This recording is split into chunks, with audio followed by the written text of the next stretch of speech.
double wesh mes comicsophiles, j'espère que vous allez bien, j'espère que vous kiffez la life, c'est quand même assez important ces temps-ci. On se retrouve en direct de chez WAM, presque en direct, on est plus ou moins bon. Bon, si vous entendez un genre de ronron, c'est le chat qui ronronne à côté de moi, je n'arrive pas à le faire fuir. Il est là. 3 cocos comme à l'habitude et c'est full indé aujourd'hui. On commence directement avec deux titres de chez Panini sortis cette fin d'année 2020. Sentient et Sarah. Quand même, je vous les explique quand même séparément parce qu'ensemble ça va faire un peu trop de bordel. L'espace, la neige, tout ça, c'est beaucoup trop compliqué. Le point commun, c'est que Panini nous fait de l'indé et qui vient de chez TKO Studio.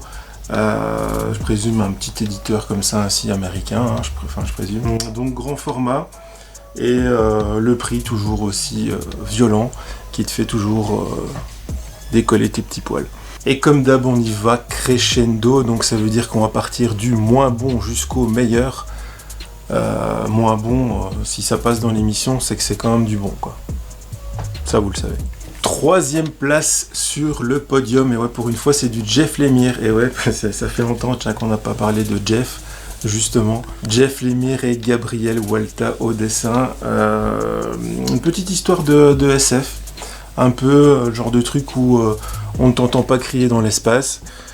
On est à bord de l'USS Montgomery, un vaisseau qui quitte la Terre. Donc en fait il y a des arches de personnes qui partent dans l'espace pour arriver sur une planète habitable.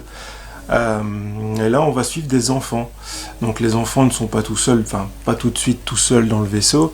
Il y a les parents. Mais il se passe quelque chose avec justement la maman des petits garçons du vaisseau qui fait que les enfants vont se retrouver seuls, ou presque, parce qu'il y a l'intelligence artificielle Valérie, Valoche pour son petit nom.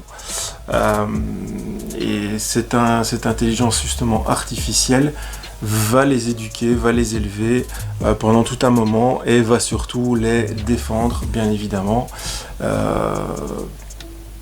Le truc vraiment bien avec ce coco, c'est qu'on est vraiment, on a vraiment envie d'être là pour les gamins et envie de les secourir et d'être avec eux parce qu'on se dit livrés à eux-mêmes, c'est vraiment chaud dans l'espace. Par contre, le gros bémol de ce comics, c'est les dessins. Ouais, là les dessins, malheureusement, Gabriel Walta, c'est entre Dustin Nguyen et je sais pas, Jeff Lemire lui-même peut-être, qui dessine vraiment pas à mon goût, on va dire, vraiment très, très bizarre et assez minimaliste et limite dégueulasse, on peut le dire, ouais, on peut utiliser ce mot-là, oui. Non, il est très fort au scénario, mais non, au dessin, faut arrêter Jeff. Les dessins de Gabriel Walta, c'est très gras, c'est pas très fin, de temps en temps sur les visages où il fait vraiment des efforts, quand c'est vraiment des gros plans, mais sinon, c'est vraiment... c'est dommage, parce qu'il y a vraiment des bonnes idées. C'est un comics qui est quand même aussi assez gore, parce qu'il y a quand même un enjeu après avec les enfants. Moi, je vous explique pas, bien sûr, pour pas spoiler, mais voilà, c'est vraiment dommage pour le dessin. Sinon, ça se lit vraiment bien, c'est vraiment une chouette histoire. Vous pouvez vraiment foncer dessus si vous aimez les histoires dans l'espace, avec une certaine tension. Ça fait vraiment le taf et c'était cool à lire. On passe à la mère patrie, la Russie, les amis. Et oui, on se retrouve avec ce coco Sarah de Steve Epting au dessin et surtout Garcenis au scénario. Non, plutôt Steve Epting au dessin et Garcenis, ouais, on s'en fout.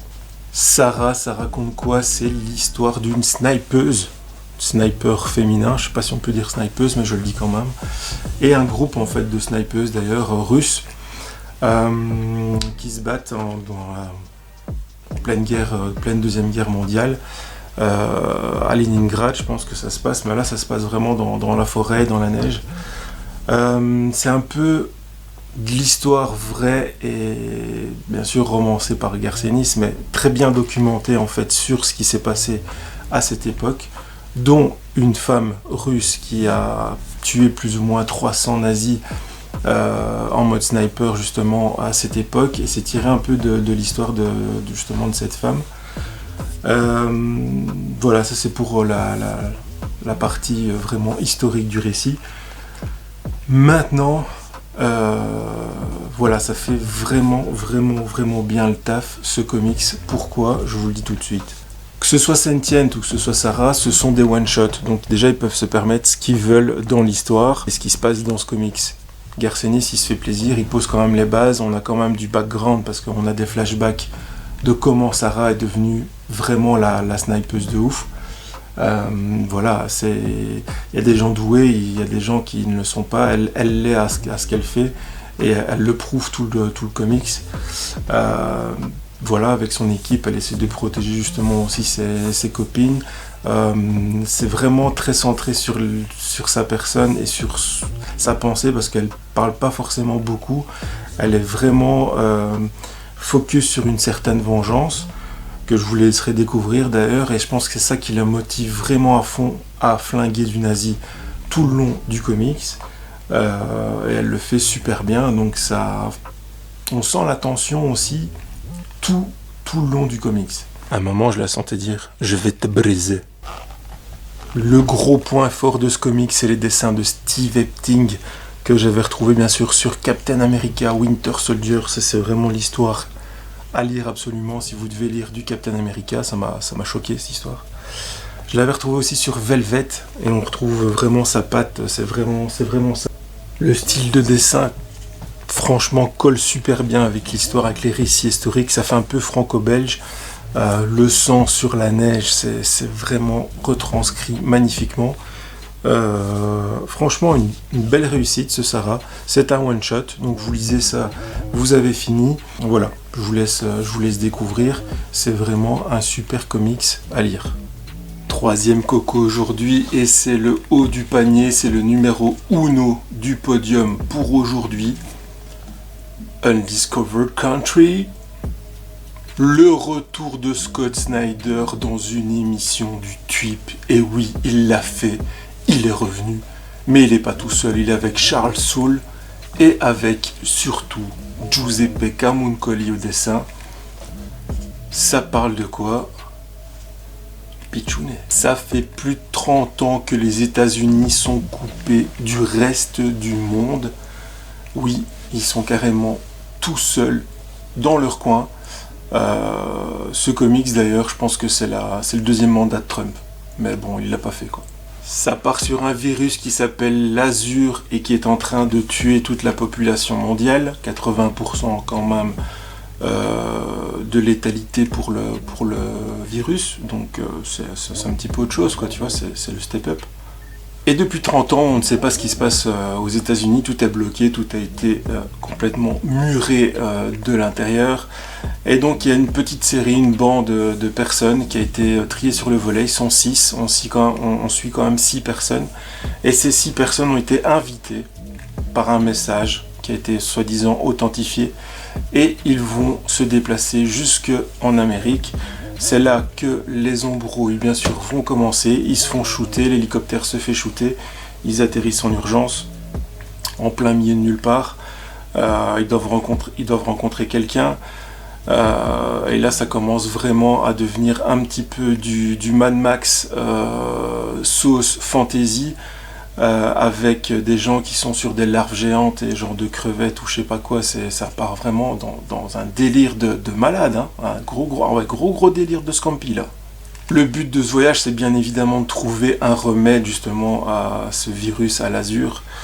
Et là, Snyder et Charles Soule vont vraiment, du moins, là il y a 6 issues, donc c'est quand même assez balèze. Vous voyez que les issues sont quand même, les chapitres sont quand même assez balèzes. Et je me suis dit à la moitié, Fox, mais c'est relou, mais un niveau de reloutitude jamais atteint, enfin si.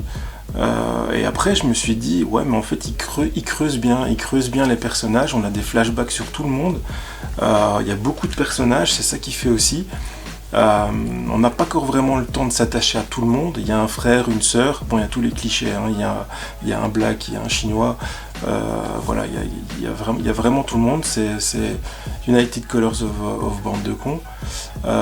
Mais c'est vraiment quand même bien écrit, et du moins ça te laisse un goût de suite qui va être plutôt bien, parce que la deuxième partie, enfin surtout les 2 derniers chapitres, il y a enfin beaucoup d'action et ça s'accélère et on voit où ils veulent en venir, d'ailleurs, vu qu'ils sont à 2 à bosser dessus.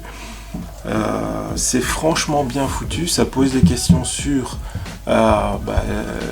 comment ça se passerait en Amérique, justement, avec un bordel pareil.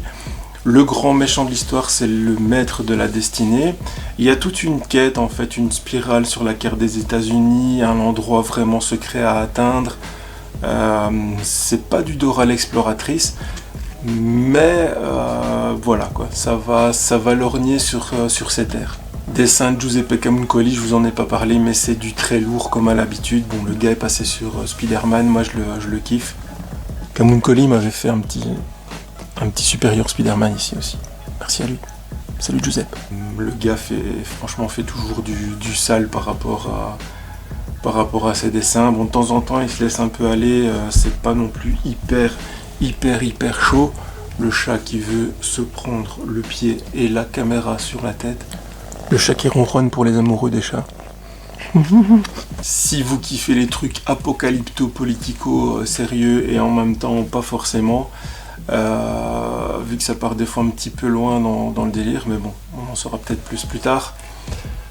Je vous conseille ce coco, évidemment, Undiscovered Country. Je connaissais, vu que j'ai la variante du numéro 6 par Sean Murphy, que je ne vous montrerai pas. Sur ce, lisez des comics, mais surtout, écoutez du bon son. Peace et à très bientôt.